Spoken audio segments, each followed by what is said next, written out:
one of the big myths is that it is a disease.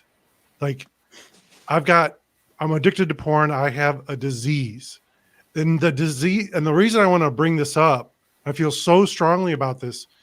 For the people that are listening to this right now, most recovery programs that you go to, most therapists that you will see, if you go the traditional route, most use the disease-based model of addiction or something related to that says you have a disease and you have this for life.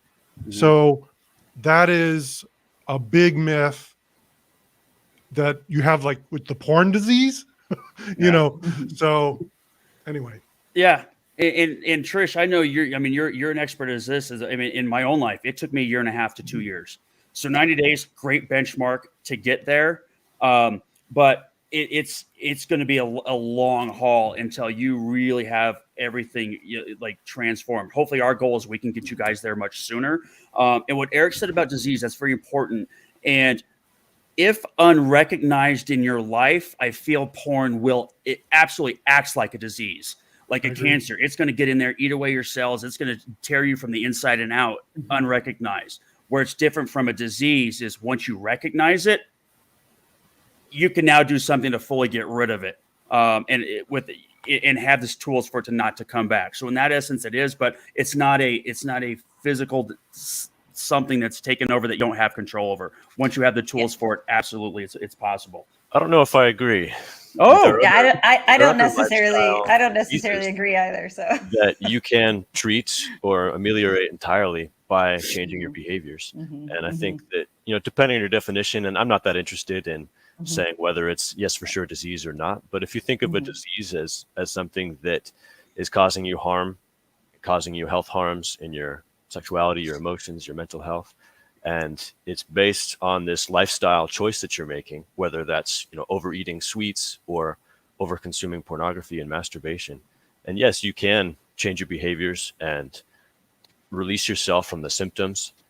But like I was saying before, it, like some other lifestyle diseases, it's still in there. Those pathways are still there. And if you start behaving in such a way that you're using porn again, or you're flirting with that line, looking at porn substitutes or masturbating to memories of pornography, then you can bring yourself back into remission, bring that disease back. Not remission, the opposite. I agree. And the people can use this disease as an excuse to go back to the 12-step meetings. I have a disease, and I have this disease for life. And so, and that's language. That's how you talk. That's language. That's how you talk to yourself. I tell people that all diseases, and that's a conversation for a different day because it opens a can of worms, but it's true. All diseases are dis-ease in your nervous system. It's lack of ease in your nervous system. And compulsive sexual behavior disorder was added to the ICD-11, which is called the International Classification of Diseases, through the World Health Organization. And I think that's important because it's recognition of behaviors, but saying these behaviors, sexual acting out behaviors, thinking about sex, wanting to act out sexually, that they are coming from a brain. It is a brain pattern. So the way that this happens, and I know people find this interesting and there's research to support it, is that when you're young and the younger you are, the more your brain becomes hijacked by porn use and masturbation, and it changes the neural mechanisms in your brain.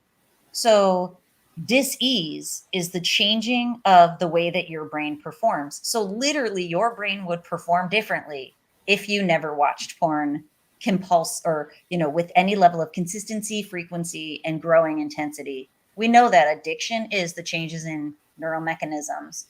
So, what leads us to the disease model, but I made a video on all this stuff, is that there's a line of healthcare called epigenetics, above genetics. You can rise above what you think you were delivered genetically, and you can rise above any neural mechanisms that were changed when you were young. And you can do it through all these different behavioral changes. So I am agreeing, but I'm also saying your brain pattern really has changed. It hasn't fully developed. It is not fully developed. That's what we know from the research. If you are in a porn habit. And I think we can all agree is that even if it is a disease, it doesn't mean you're powerless over it. Yeah. Nope. Yeah, you are absolutely true on that.